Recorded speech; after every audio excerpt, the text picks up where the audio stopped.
आज जी छठो दिन है और कथा में स्वागत है सबने। बहुत प्रेम कथा चलन लग रही है, तो जो सुन वाला जो नाइयल हो मेरी माता बहना बहुत प्रेम सत्संग भजन भाव चल रहे हैं। छठो दिन है और तड़के हवन है। कल का दिन है 1 बजे हवन है, पर पंडित जी आ जाएगा। सुन लो जी, 1 बजे हवन होगा, तड़का 1 बजे हवन होगा, पंडित जी आ जाएगा। बलदेव जी को सुनो भाई साहब। तो देखो जी, अब गिरजा भवानी पार्वती माता शिव जी ब्याही गई है। और देखो मेनका का पहले द्वारो पिस्ताव याद आवे, क्योंकि वह भूतिया दिखा दिया, अनेक प्रकार की आगा दिखा दी, तो बेहोश है, मेल के ऊपर चढ़ रही बैठी बेहोश होगी। तो अब बात याद आवे, बोलो जुआई जी के हाथ ही फेर दियो, वही जुआई है, वो तो कितना सुनो है, कितना अच्छो है, सारा देव देवता की पूजा करे। अब मेल में अल्लाह में ले जाए, कदी इल्ला में ले जाए, कदी इल्ला में बाड़े, कदी इल्ला में बाड़े। बोलो 78 पूजा, 78 पूजा। अनिस कह मेरी बेटी तो तने ले जानी कौन दूं, माया पास हटाई मैंने कहूँ। अरे इनो ढोल नगाड़ा बाजा, ढोल नगाड़ा बाजा बड़ा तकड़ा, तो मस्त फकीरी हो रही है। बाजा तो बाजा बाजा बाजा बज गए, बरात वापिस चलने की तैयारियां होने लगी। फिर ही कह मैं तना जानी कौन दूं, अगलो दिन हो जा, पिछलो दिन हो जा, करता करता 7 दिन लंघ गया। तो शिव जी बोले अब मैं रेड़ो कौन जाऊं, अब सदा ही कोनी, अब जवाई राजा ने बेटी ने थारी ने विद्या करनी पड़ेगी। वो काम सुम्पियो विष्णु जी ने। हाँ, अब मैं लेके जाऊंगा। अब जब तक पूजा पाठ थे सारो ही कर दियो, और मेरी आत्मा द्रुपद है, पिछली बात मेरे कौन याद आवे। शिव जी बोलियो, पार्वती बोली माता तने कद समझाने लगी, उल्ट के मुक्का तय मेरा मार दिया। कहेंगे सगे ब्याह तो तेरे होनी कौन दूं, पर मैं इंगे सगे ही जाऊंगी। अब नहीं तू खुश हो गए यार, मैंने तोड़ दे। बोले चंगा बेटा, फिर तेरी इंचा है, और शिव जी की आई इंचा है, तो आपका रसो बसो। तो 9वां अध्याय आवे, 6ठे दिन का मां तड़का अपने कावड़ आ जाएगी। अच्छा, ब्राह्मणों की पत्नियां दोबारा पार्वती को उपदेश देना। तो पहले उपवास करियो, लड़ लड़ के कदी कणी कदी कनी, थार जीती जीती बडेरिया करियो। तो शिव जी बोलिया माताओ मेरे सगे मखोल ना करो, थे सुनी को लगो, पर मसा जी पीछो छुड़ायो, मसा पीछो छुड़ायो। माता कहेगी, बोलो थे मैं इतनी देर तो थाने कहो को नहीं होनी, कोई बात नहीं, मन नहीं कुछ संग हो जाओ। अब थे मेरी ये माता हो, जो इसी प्रकार की बाता कहो तो मैंने कुछ संगो भी आवे, तो थे मन सुनी तरह हाथ फेर के विद्या कर दो। हाँ वो बोली ना ना, आज ही तो मौको मिलियो है, इतना दिन तो तेरी पूजा ही पूजा करी। आ भवानी मेनका और हिमाचल गए घरे हिमालय पर आवे नहीं, और मने मौको मिले नहीं। शिव जी मारो बुरो ना मानियो, थारा जागा हाथ जोड़िया माफ कर दियो, गुस्सा ना हो जाइए। बोलो नहीं गुस्सा को नहीं, थे मेरी माता हो, आज हिमाचल गए घरे पुत्री भाई, तो इंगा सगा शादी जन्मों जन्मांतर है। मैं तो 100 बार बरी है बरूंगा इन्हें, और 100 बारी तड़का पूरी हो जाएगी, क्योंकि मेरा तो वही रूप पड़ियो है। और आवे कदी राजा का आ जाए, कदी जठे भी मेरा ऑर्डर हुआ बैठा आ जाए, चल मन फिर शादी इंगा सगा करनी पड़े। अब रति बोली ठीक है, मैं इतना दिन पोटली बांध रखी, क्योंकि थारे जब तप हो गयो तो पोटली तप पोटली जद होगी, थारे भक्ति में मार्ग में बाधा डालन खातर गयो, और इतना दिन मैंने पोटली बांधनो पड़ियो। अब थारी शादीशुदा हो गया, थाने भी जरूरत पड़ेगी रचना करनी है आगे। अरे सारा ने तो हसमुख रखे नहीं, मैं रोई हुई ताटे दिन किन ने कथे कामदेव ने भस्म कर दियो। मन पोटली आगे धरी सरजीवन हंस के हो गयो, जाकर पर कीर्ति हम बैठ जा। अब बारात जामने तैयार हो रही है, बारात चली गई धूमधाम से, वापिस चलने की तैयारियां होने लगी। इन्हों ब्राह्मणों की पत्नियां द्वारा पार्वती को उपदेश देना। श्री ब्रह्मा जी बोले, हे पुत्र नारद, इस प्रकार विद्या होकर भगवान शिव नगर कहे के बाहर आ गए। और उस समय सप्त ऋषियों ने महाराज हिमाचल के पास जाकर कहा कि अब पार्वती जी को विद्या कर दीजिए। जब मेनका ने सुना तो वह प्रेम के समुद्र में से डूब गई, क्यों अश्रुधारा बह गई। तब मेनका ने नगर भर की स्त्रियों को बुलाकर पार्वती को स्नान कराया और उनका सुंदर श्रृंगार किया गया।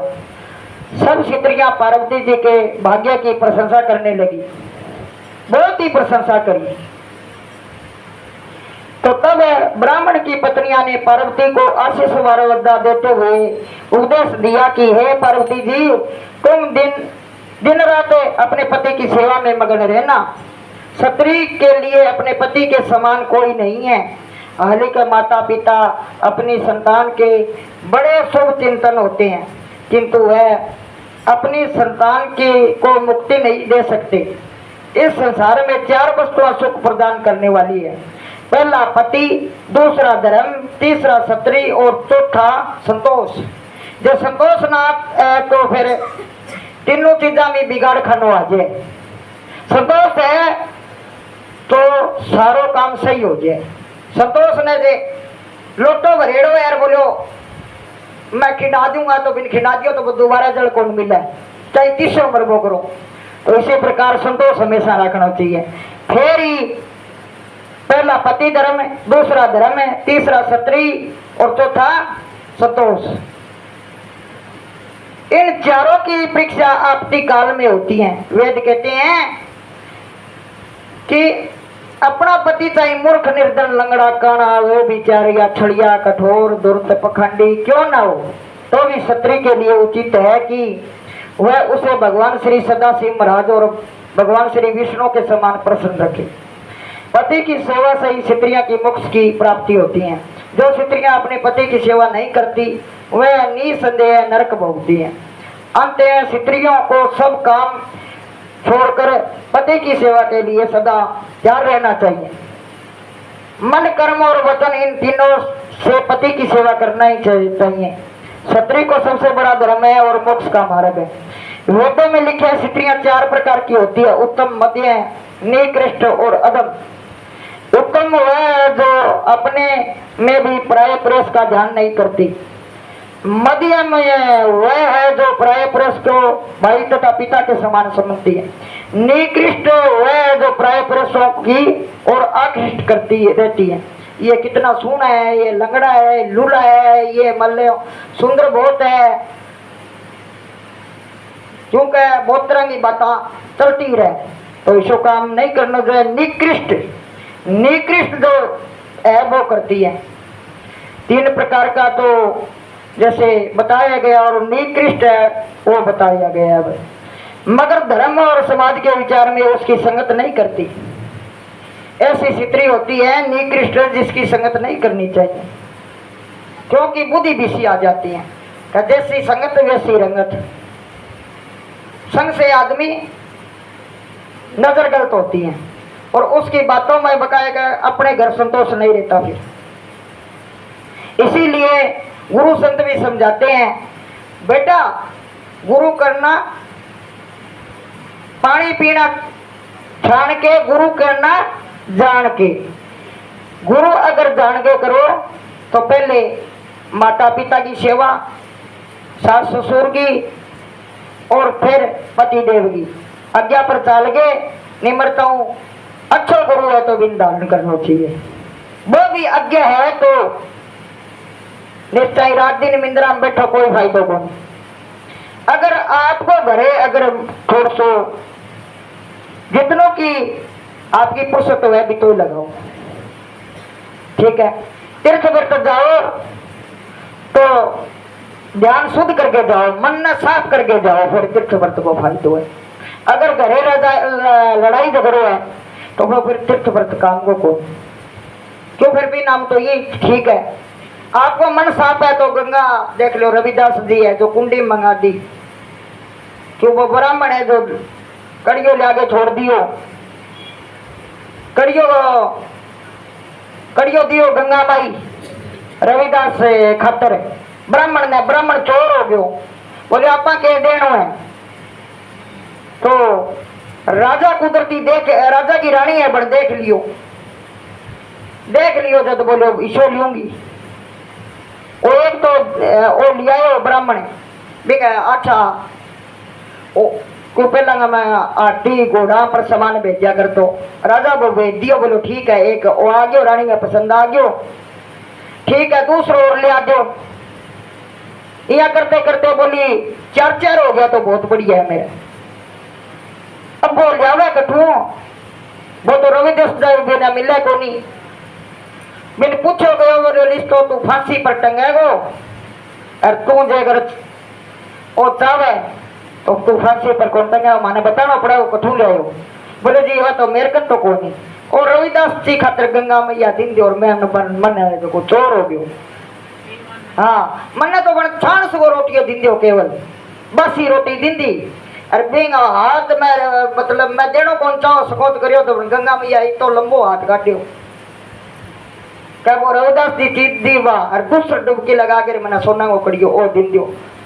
अब राजा रीझ के रह गयो, बटा कट्ठे मिले, वो तो गंगा मैया कने ही हो, अरे मिले गंगा मैया कने।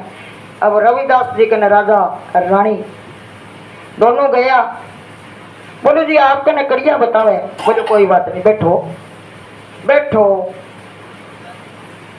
अभी भक्ति भी ना, बोलो आपने कोई गुरु धारण किया है, बोलो नहीं जी संतों कौन किया, तो पहले विसरंगत में आओ, राजा रानी के रूप में मेरे पास नहीं आना।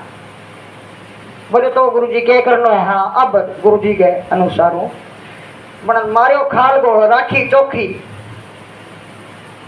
कुंडे का हाथ, बोलो कड़िया कितना चाहिए, बोलो जी एक ही है, दूसरी बारी आप दूसरों दे दियो थे, तो ब्राह्मण बोलो मेरी लाज रखो, बड़ दूसरों कड़ियो काट के दे दियो, बोले आप स्वयं ही जाके चाल रानी तने पिरा जाऊं, वो मारो हाथ कुंडी का माँ खाल गया माँ, बोलो लो गंगा मैया कह ले भाई लो रविदास जी गुरु। अब राजा रानी कान्ना का हाथ लगा दिया,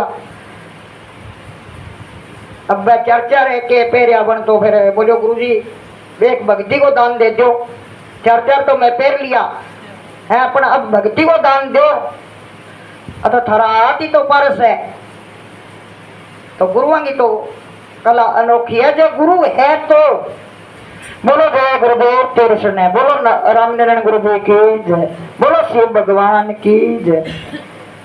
अगम वह जो अपने पति को और कुल को भय खाकर पराये पुरुषों की संगत से बचती हैं, मगर उसका ध्यान नहीं छोड़ती। अब बोलो मिले को के इल्ली बात कर दी, बोलो वो ये है वो भी है मारा घर आई है, तो भी मच्छी को नहीं मिला। पतिव्रता क्षत्रिय की बड़ी महिमा है, जो क्षत्रिय अपने पति को बुलाकर पराये पुरुष के साथ वे विचार करती है, वह घोर नरक को भागी होती है। अब जितनी माता बेड़ा है ना, पार्वती ने समझावे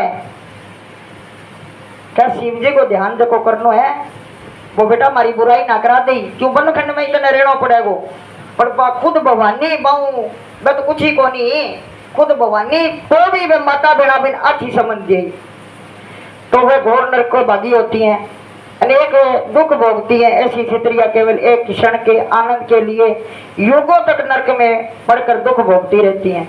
करोड़ों पाप करने वाले क्षत्रिय भी पतिव्रता धर्म के पुण्य से परम पद को प्राप्त करती हैं, क्योंकि वो पति की सेवा करती हैं। जो शेष प्रकार को पाप है तो ही उपजे, जो क्षत्रियां पति के विरोध चलती हैं, बोलो आज को तनखा ले माता जी और आपकी बेटी ना दे दे, बेटी दे देगी नहीं तो मैं रोटी कौन खा लूंगी, क्यों भी पति न बकावे, पति न बकावे, आप कदी दे कोनी, आप कदी दे कोनी रे पति न बकावे।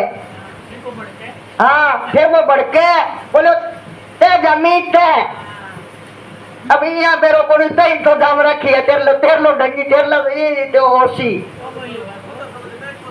हाँ तो इसी सित्रिया ने नरक पड़े बा यह सोचना चाहिए बेटा तेरे लिए बच्चा ने पालो और शिक्षा है तो देख एक गिल्ले गए ऊपर तन्ने भी तो सोना पड़ो इसी प्रकार यो बेटो मिलियो तो इनका कारण मिलियो है, चाहे नौकरी लागे रो है, चाहे किसान है, चाहे दुकानदार है, तो या डॉक्टर है। मैं किसी ने क्योंकि मैंने 4 प्रकार चाहिए दिया तो काम बहुत है, बिजनेस बहुत है, पर इतनी कथा में चलना नहीं है। अच्छा वह अवश्य नरक भोगती है और अनेक जन्म से युवा अवस्था को प्राप्त होने के साथ ही उसका होता कर्म हो जाता है। पतिव्रता स्त्री सबसे श्रेष्ठ समझना चाहिए। स्त्री को चाहिए कि पहले अपने पति को भोजन कराकर बाद में आप भोजन करें। सास ससुर हो तो पति से पहले सास ससुर को कराना चाहिए। और मैं इंगे माँ वीडियो में आ भी कहूंगा क्योंकि आज पुरुष नहीं है तो बन भी ध्यान देना चाहिए, माता पिता की सेवा करनी चाहिए। आपकी जो लक्ष्मी है घर वाली मैंने कभी नहीं निंदनी चाहिए। इस तो रोटी भी नहीं भी रेस्ट है, कौन करूँ तो कौन करूँ, खुआऊ ना तो खुआऊ को नहीं। तो अपने पति को सुलाने के बाद ही आप ही सोवे। मारा बेटे पास कौन बैठा है, बड़ी चिंता करे, बड़ी चिंता करे, बोलो कदा आसी डॉक्टर साहब कदा आसी फिर ही सोऊंगी। सारा सो दिए पर नहीं सोए।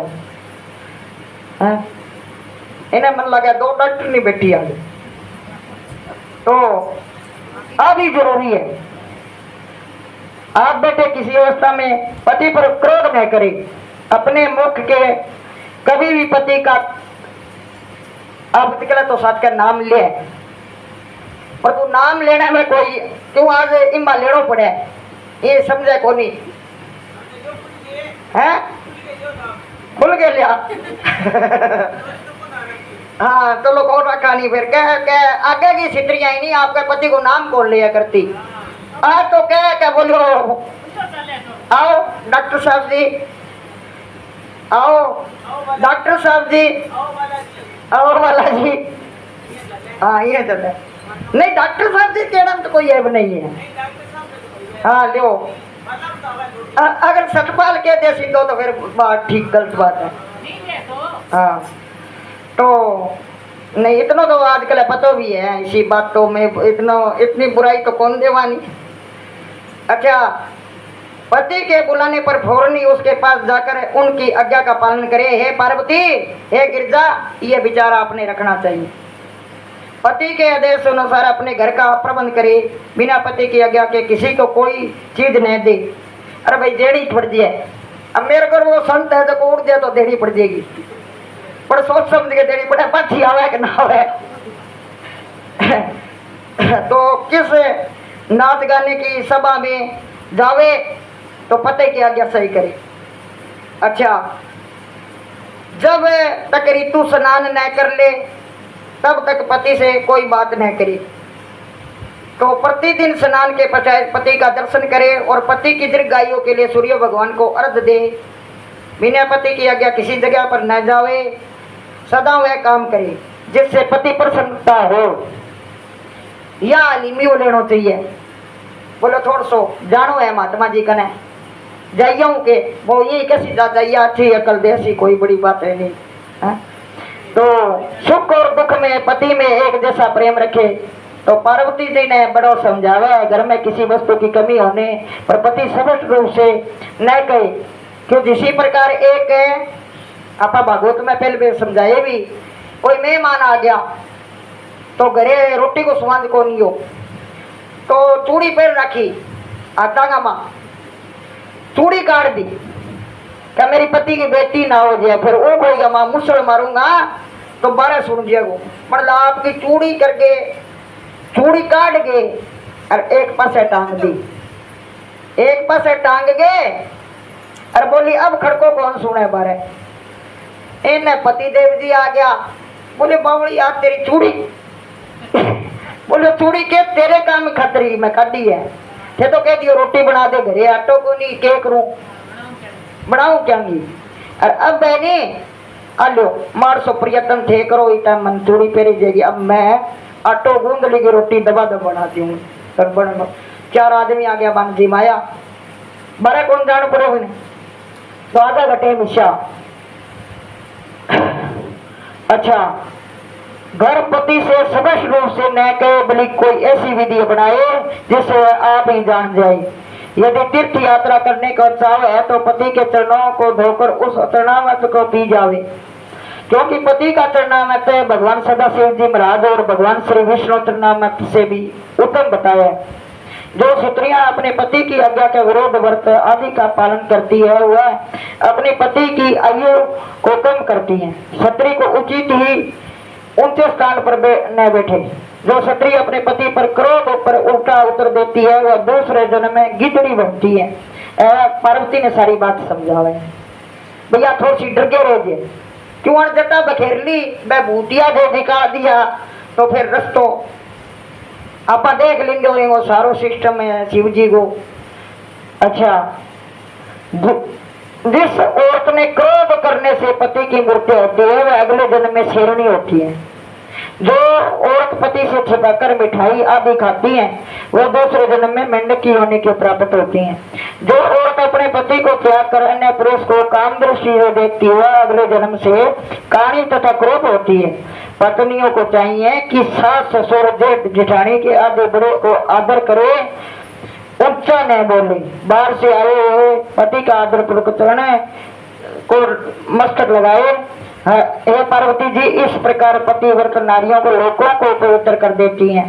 तीनों देवों की प्रार्थना से महर्षि अत्रि की पत्नियां अनसुईया ने 7 द्वारा 12 से ब्राह्मण से मरे हुए एक ब्राह्मण को जीवित कर दिया था। अनसुईया माता जो 3 ने बच्चा बनाया। अनसुईया माता में इतनी शक्ति तो एक ब्राह्मण ने ब्रा है जो को घायल कर दियो बिन मार दियो तो बिन जिंदो कर दियो। ब्राह्मण की पत्नी ने कहा हे पार्वती जी आप स्वयं सर्वश्रेष्ठ है तथा सबका कल्याण करने वाली है। आपके समान तो इतना केवल लोकाचार के लिए कहना पड़े है। देखो मैं माता बनाने जितना अब नहीं दोष दूंगा वो तो पहला मोटे हो कि पतिया ने भी संभाल करके रखना चाहिए कि जो सासू ससुर है वह बेटी बढ़ा के रखे। क्यों माने बेटी बनानी भी जरूरी चाहिए। बेटी अगला घर गई है और बेटी अठे काम करे 4 दिन सेवा करेगी तो वही करेगी, दूसरों नहीं करेगा, उसकी निंदा कभी नहीं करेगी। और पति को यह चाहिए कि वो लक्ष्मी समझे, उसको लुगाई नहीं समझे। तो शिव जी की विद्या होकर कैलाश प्रस्थान करना। श्री ब्रह्मा जी बोले हे नारद पुत्र इस प्रकार के बहुत सी बातें समझाकर मेनका ने पार्वती जी के ब्राह्मणी ने विद्या किया करने के प्रबंध आरंभ कर दिया। वह पार्वती देवी को बार बार उपदेश लगाती थी और बार बार भगवान शिव की सेवा के लिए उपदेश करती थी। तब पार्वती जी की सखिया ने मेनका को उनसे अलग किया। फिर पार्वती जी बारी बारी से रेख से मिलती हुई आप रोती हुई दूसरों को रुलाती हुई चल दी। उस समय मानो महाराज हिमाचल के परिवार पर योग शरीर धारण करके छाया आ गई हो। सब पार्वती के रुदन को देखकर व्याकुल हो रहे थे, क्योंकि आजकल की छोरियां तो रोनो दोनों बंद कर रखी है। हंस के जय बोले माँ जल्दी फेर दे हाथ तेरो राम बल्लो हाँ सिर पर तो हाथ फेरने दिए बोले पिताजी थे एक पास है मोटो थे धरो और माता जी एक पास है थे धरो, एक पास है थे धरो। हाँ और सकिया है कि आगे थोड़ा सो मेरा बस शिशु हाथ ही लगा दियो मिल मेरे ना लियो तू दूर दूर होने लग जाए। अब बिन केर हुए। हाँ, उस समय मानो महाराज हिमाचल के परिवार को योग शरीर दान करके छाया हो गई। सब पार्वती के रुद्र देखकर व्याकुल हो रहे थे। हे नारद, उस समय तंत्र ज्ञानी पुरोहित ने महाराज हिमाचल ने कहा कि शुभ लगन बिचा जा रहा है, इसलिए पार्वती जी को श्रृंग विद्या करो। तब महाराज हिमाचल ने पार्वती जी को पालकी में बिठाया और उस समय सब क्षत्रिय और मेनका पार्वती जी को आशीष वादा देने लगी। अब जवाई राजा को क्या बोलो, चाल मैं करा लूंगा एक पक अठे पालकी मंगाई यार, 4 जना ऊपर ही ले जाएगा, नीचे ही पक कौन देने दियो पार्वती जी ने। तो सखियों से पार्वती जी का अधिक प्रेम था, उनको महाराजा हिमाचल ने पार्वती के साथ कर दिया और तोता, मैना, कोकिला इत्यादि पार्वती के प्यारे पक्षियों को भी महाराज हिमाचल ने पार्वती जी के साथ कर दिया। उस समय रीति अनेक प्रकार के शुभ सुकून होने लगे, आनंददायक बाजे बजने लगे, विद्या के बाजा बहुत बाजा। विद्या के समय बहुत सा धन लौटाया गया और महाराज हिमाचल और भगवान सदाशिव जी महाराज ने काम करने वालों के धन दौलत रतन आदि घोड़े पुरस्कार के रूप में प्रदान किए।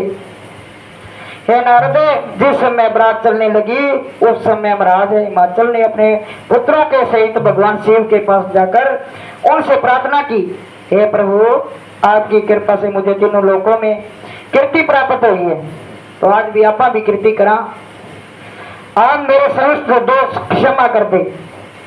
तब भगवान शिव ने महाराज हिमाचल को अपने मीठे वचनों से प्रसन्न करके विद्या किया।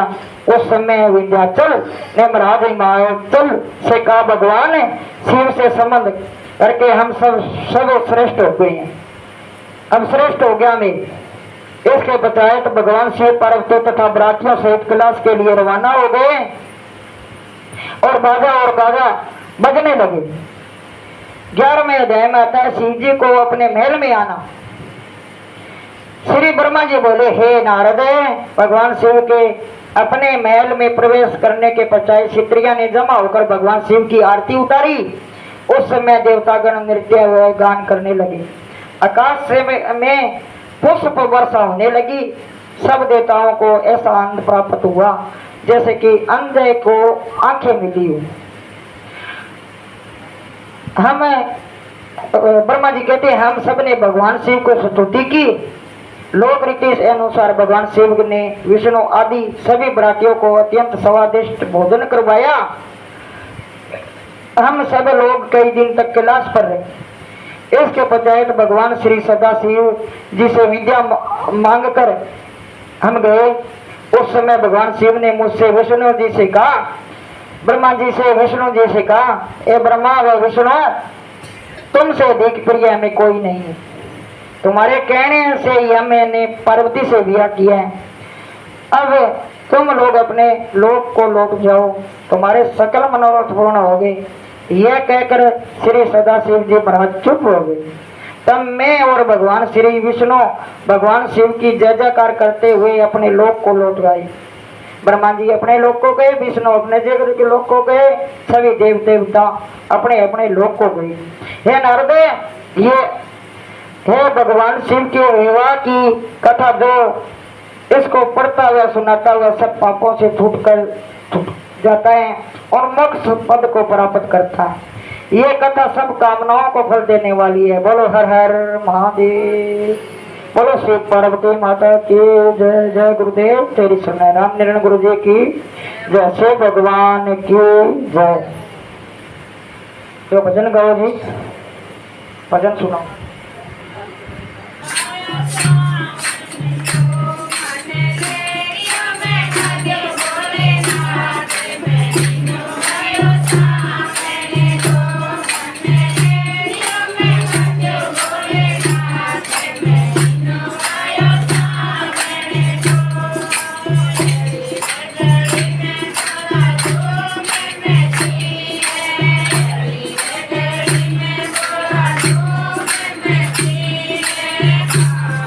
Yeah.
बोलो हर हर महादेव।